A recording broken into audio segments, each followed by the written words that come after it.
लेकिन राम भद्राचार्य जी बोल रहे हैं जिस तरह से राम वनवास से आने के बाद महसूस कर रहे थे उस तरह से हम भी महसूस कर रहे हैं अयोध्या से आने के बाद। अरे वो अंधे को क्या दिखाई दे रहा भैया? पूर्व जन्म में जो कर्म खराब किया था, पाप किया था, इस जन्म में अंधा हुआ, आई जन्म में खराब कर रहा है, झूठ झठाई बोल रहा है, अगले जन्म में कुकुर पैदा होगा। आप बताइए, भाड़े की जनता थी, नचनिया पदनिया उसमें गए हुए थे, और वही संघी हिंदू गए हुए के मुंह में हिंदुस्तान के नौजवानों को मौत के मुंह में भेजा जा रहा है। महाराज, बेरोजगारी का आलम यह है कि लोग इजराइल मरने के लिए यहाँ के बेरोजगार भूख कह रहे हैं कि यहाँ भूखमरी, भूखों मरने से अच्छा है हम इजराइल में जाकर के मर जाएं।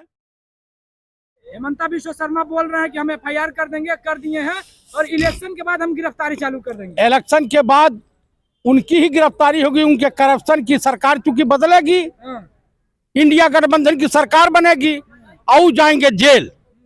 कांग्रेस में नहीं, कांग्रेस में उनको कोई लेने वाला नहीं है, समझ रहे हैं? आप सरकार बनने का बात कर रहे हैं, उधर ममता जी नाराज हो रही हैं, इधर भगवंत मान ममता जी का बयान आप सुने हैं? ममता जी ने क्या कहा? बोलिए कि सीट शेयरिंग पे बात नहीं बन रही है, हम पूरे बंगाल में अकेले चुनाव अकेले लड़ेंगे, लेकिन रहेंगे इंडिया गठबंधन का हिस्सा, यही न कहा उन्होंने। कैसे रहेंगे जब आप बंगाल में? ओहो, हमारे अंडरस्टैंडिंग है। अच्छा, हाँ, भगवंत मान भी इंडिया गठबंधन में रहेंगे, पूरे पंजाब में अकेले लड़ेंगे? पंजाब में लड़ेंगे ना, लड़ेंगे तो बीजेपी उसका नुकसान करेंगे। वहाँ की जो लोकल पार्टी है अकाली दल का, कांग्रेस के 8 MP वहाँ थे ही, इस बार 10 हो जाएंगे, 15 हो जाएंगे। आप ऐसी बातें कर रहे हैं, लेकिन बीजेपी बोल रही है कि 24 में 400 पार। कहाँ से आएगी? EVM के सहारे आएगी क्या? अभी अमेरिका से सैम पेत्रोदा जी वगैरह वहाँ के तमाम वैज्ञानिकों ने, तमाम इंजीनियरों ने कहा कि EVM के सहारे चुनाव जीतना चाहती है बीजेपी। बैलेट पेपर से मांग है, बैलेट पेपर से चुनाव करा के देखो, तुम्हारी औकात आ जाएगी सामने। आप बताइए कि पोस्टल बैलेट के जो वोट पड़े थे तमाम स्टेटों में, उस सब में कांग्रेस आगे थी, और EVM खुला तो EVM में ये घपलेबाजी हो गई। तमाम सुप्रीम कोर्ट ने एडमिट कर लिया है ना जनहित याचिका EVM के ऊपर, और मिश्रा जी वाली। तो मेरे कहने का है कि आप अधिसूचना का इंतजार कीजिए, और नोटिस चीफ इलेक्शन कमिश्नर को होगा, ये कहिए, बताइए, और यहाँ इंजीनियर तैयार है कि हम हैक करके आपको दिखा देते हैं। 2019 में भी यही बोली थी सुप्रीम कोर्ट आपको हैक करने के लिए, उसमें तो आपने नहीं दिखाया। इस बार दिखा देंगे, और घूम घूम करके तमाम इंजीनियर दिखा रहे हैं पूरे देश में।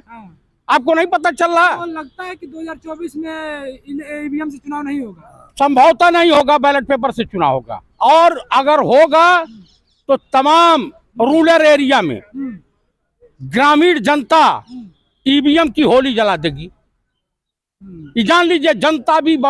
अरे महाराज, बेरोजगारी का आलम यह है कि लोग इजराइल मरने के लिए यहाँ के बेरोजगार भूख कह रहे हैं कि यहाँ भूखमरी, भूखों मरने से अच्छा है हम इजराइल में जाकर के मर जाएं, बम गोली खा करके। और इस देश का प्रधानमंत्री मौन व्रत धारण किया हुआ, बीजेपी उसको रोजगार में गिन रही है कि हम रोजगार दे। अरे कौन सा रोजगार है? वहां पर तो मिसाइल और बम से धमाके हो रहे हैं, वहां का नदी नाले सब जो है प्रदूषित हो चुके हैं, हवा प्रदूषित हो चुकी है। बोल रहे हैं 1.5 लाख रुपया महीना हम दिलवा रहे हैं, रोजगार दिलाए। हाँ, तो मरने के लिए 1.5 लाख दिलवा में जाकर मरेंगे वहां। आप यूक्रेन भेज दीजिए, यहाँ रोजगार के चक्कर में अफगानिस्तान भेज दीजिए, तालिबान, आप इराक भेज दीजिए। इसको लेकर के पूरी मेन स्ट्रीम भारत सरकार के साथ खड़ी, अपनी पीठ थपथपा रही है। वो थपथपा रही है कि मौत के मुंह में हिंदुस्तान के नौजवानों को मौत के मुंह में भेजा जा रहा है, यही है ना। अच्छा, हम राम मंदिर पे थोड़ी बात कर लेते हैं। जिस तरह से राम मंदिर के ऊपर इतना ज्यादा सपोर्ट मिला, देश का जनता का प्यार मिला। अरे कहाँ जनता का प्यार मिला? कहाँ मिला? तो भाड़े पर गए। आप बताइए, भाड़े की जनता थी, नचनिया पदनिया उसमें गए हुए थे, और वही संघी हिंदू गए हुए थे, सनातनी हिंदू गया हुआ था, चारों शंकराचार्य गए हुए थे। जो 50 साल केस लड़ा उसमें कोई गया? आप बताइए, कोई गया? सब विरोध किए। अमित शाह गए, अमित शाह को किनारे मंदिर में रखा गया, राजनाथ सिंह को किनारे कर दिया गया, नितिन गडकरी नहीं गए, इनके कैबिनेट का कोई गया, एक योगी जी से धक्का मार के पीछे कर दिया। लेकिन राम भद्राचार्य जी बोल रहे हैं जिस तरह से राम वनवास से आने के बाद महसूस कर रहे थे उस तरह से हम भी महसूस कर रहे हैं अयोध्या से आने के बाद। अरे वो अंधे को क्या दिखाई दे रहा भैया, पूर्व जन्म में जो कर्म खराब किया था, पाप किया था, इस जन्म में अंधा हुआ, आई जन्म में खराब कर रहा है, झूठ झठाई बोल रहा है, अगले जन्म में कुकुर पैदा होगा। बोल रहे हैं कि हमारी मोदी जी से बहुत अच्छी दोस्ती है, हम बात करेंगे आसाराम को छोड़ दिया जाए। अच्छा, मनो बलात्कार की पूरी छूट दे दी जाए। ये भी तो वही है, ये भी बलात्कारी हैं, अंधा अंधा। तो ये पूरे बलात्कारियों को छोड़ दिया जाए। यानी भारतीय जनता पार्टी अब राजनीतिक दल न होकर के भारतीय बलात्कारी जनता पार्टी बन गई है क्या?